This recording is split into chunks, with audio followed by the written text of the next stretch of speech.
Hey, welcome back. Today we have a very special episode. Today we're going to explore a bit of science, adventure, and imagination. We are diving into an out of this world episode. I have a guest today, and his name is Christopher Lee Jones. He is the author of a gripping sci fi novel called Mars Mission 1 Surviving the Kessler Effect.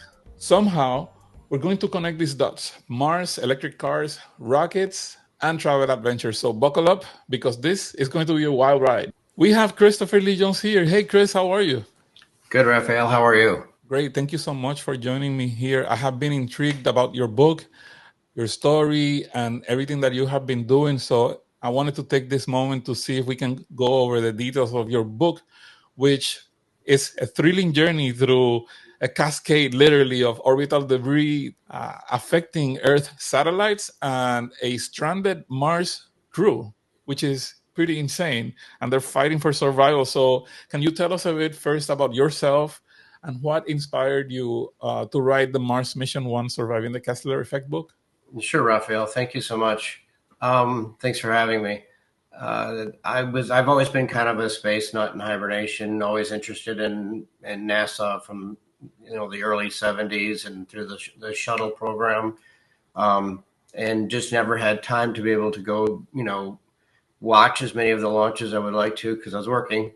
And then when I finally retired from Miami-Dade Fire and Rescue in 2019, I had a chance to go do some more rocket views. And at the same time, I happened to hear about the Kessler effect. And when I heard about that, I started researching a little bit more to see if it was really a thing.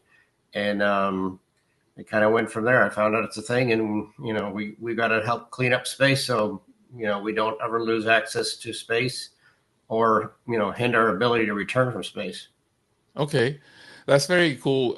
So we are very familiar with the Kessler effect because we have been following space travel exploration for a long time. But what happens when the Kessler effect goes into full blown effect?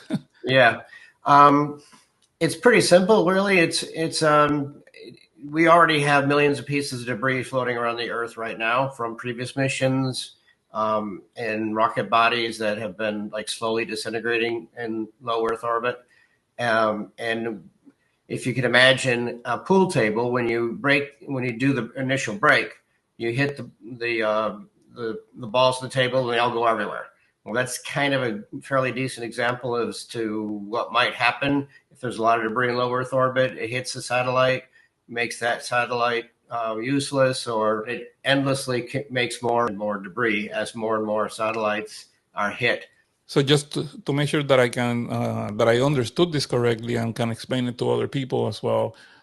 So what I understand then is that the Kessler effect is when there's a chain reaction between different bodies in low Earth orbit, creating debris and exponentially growing that debris so that eventually it could become a problem with access to space, both low Earth orbit and beyond, to go leave the planet and come back, as well as the communications around the globe, correct?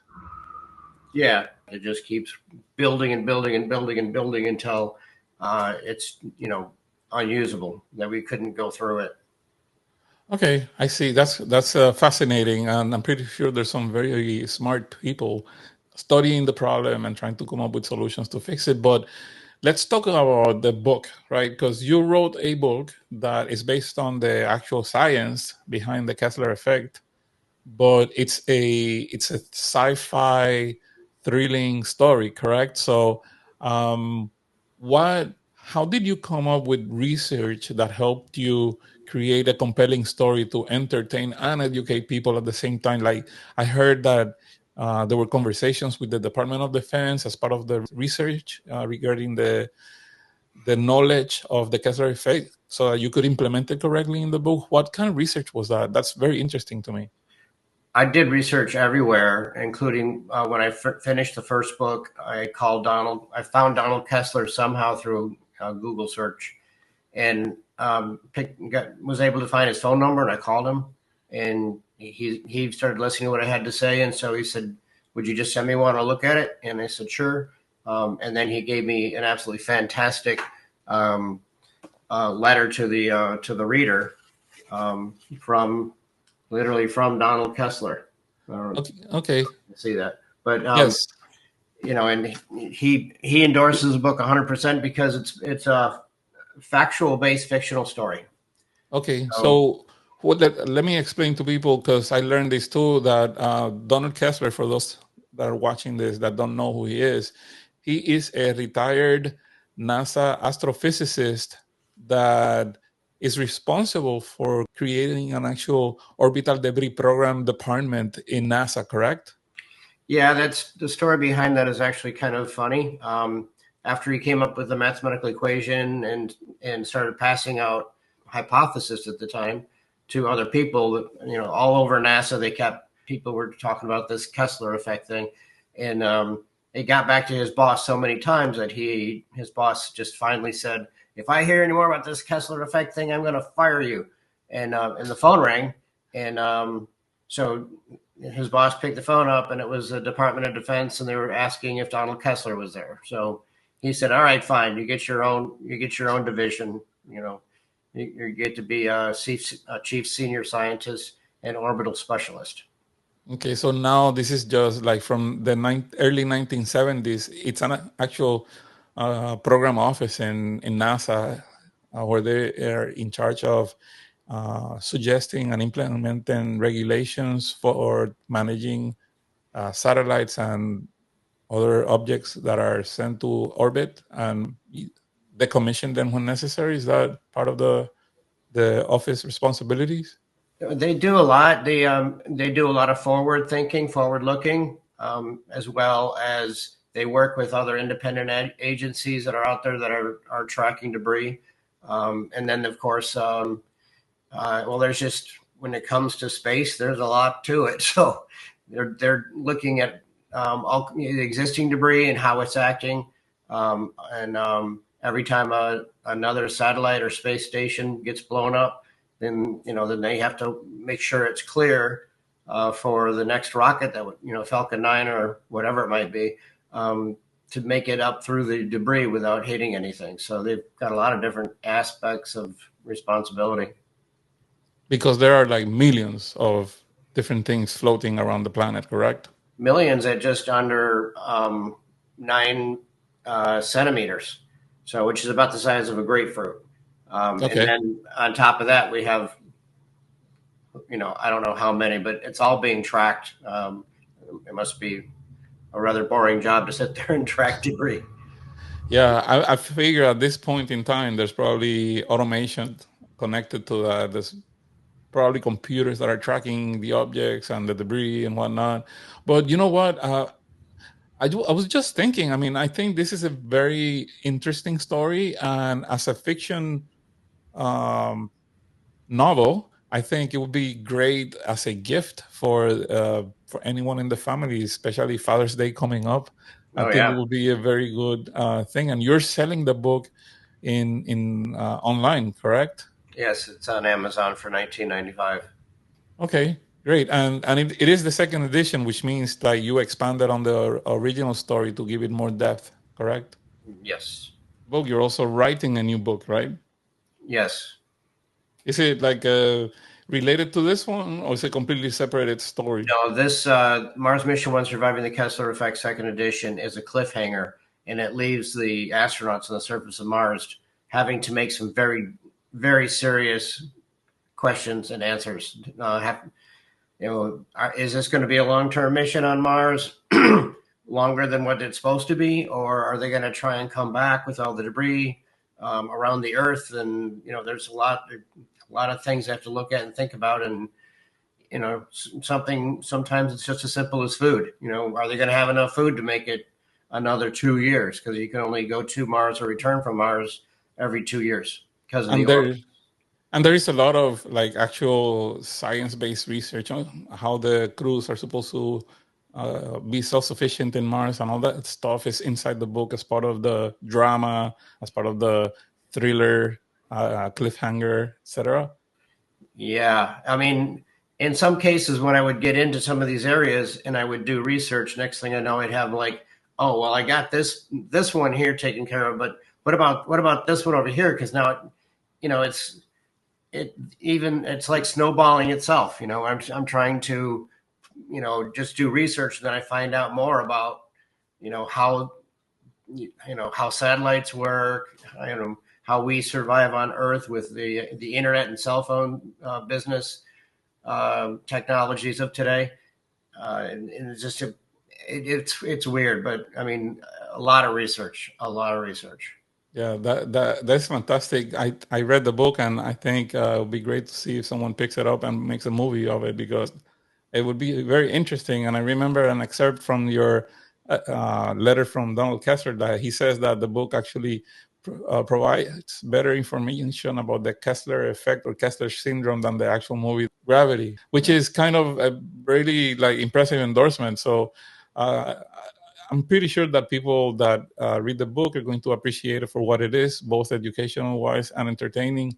But I have a little bit of a detour question for you. I know you can't really answer this with factual details because you're not working in a space agency with access to secret information. But I wanted to ask you, um, Elon Musk with SpaceX, they are set in their minds to reach Mars with humans and habitate Mars in the short term.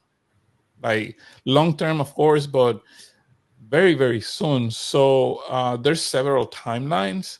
What do you think about this in the short term, say the next 20 years, versus on a long term basis, knowing, with all the research that you've done? And of course, I'm not going to, hold you to it because you're not a top secret clearance guy. You're just a person that is following and researching all this stuff. But what do you think about this?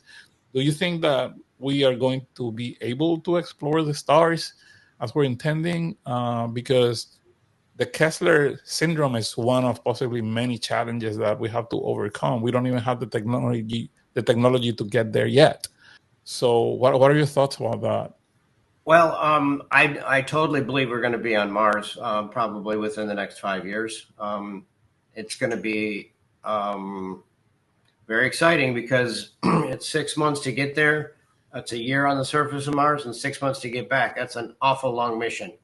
Um, Hmm. if we don't actually have humans, and I'm sure we'll at least have the Starship that had landed on the surface of Mars and did some further research with robotics or whatever. But Robots, yes. I don't doubt one bit that we have the technology soon Hmm. to go. That is fantastic. Well, thank you so much, Chris. What an amazing opportunity has this been to learn about orbital debris while we're getting entertained. So, I want to invite our audience to check out your website, which is christopherleejones.com. And on that website, you have a link to acquire the book through Amazon. And the book is also available not only in paperback form, but it's also available digitally, right? So people can purchase an electronic copy of the book as well, right? Yes. Great. Do you have any final thoughts? Anything that you want to provide people in terms of awareness about the Kessler effect or about the entertaining story that your Well, book that's has? the reason I wrote the book in the first place is just to get the message out. I retired from the fire department and I just happened to come across this Kessler Effect thing. And all of a sudden I was like, oh, wait a minute. What happens if we have people on Mars? What happens with people on the International Space Station? And I just was like, well, people need to know about the Kessler Effect. And um, how am I going to get that out to them? How am I going to get them the message? So I decided I think maybe a book would be the best. And I Hmm. had a lot of spare time at night at the fire department waiting for the next call. So I read an awful lot of action books, and that's what I like. Okay. So I kind of oriented it towards an action cliffhanging thriller. And like you said, Father's Day is coming up, so it'd be easy peasy Father's Day gift. Absolutely. I'm going to provide the link to the book as well as your website to our viewers. Thank you so much, Chris, for joining me here. Now we're going to wrap it up and hopefully we keep adventuring out there and see how we can reach Mars. That'd be, that's what it's all about. We want to do that in a safe manner. Absolutely. Thank you so much, Chris. Have a Thanks, great, Bob. beautiful day. You Take too. care. Thank you so much. All right. Well, there you have it. What an amazing opportunity to learn about orbital debris while getting entertained. Which, by the way, this reminds me about the novel The Martian by Andy Weir, which also had significant research behind the story of an astronaut going to Mars. So make sure that you use the link on the description of this video to get your copy of Mars Mission 1 Surviving the Kessler Effect. And don't forget to leave a 5-star review on Amazon. The book is also available, believe it or not, today at NASA's Johnson Space Center in Houston, Texas, at their visitors gift shop. This is a unique opportunity because very few fiction books actually make it to the NASA store. So thank you again for joining me on this short video. I hope that you liked it. Don't forget to like and subscribe with notifications on so you get notified when new videos come out. Until the next time, ad Astra.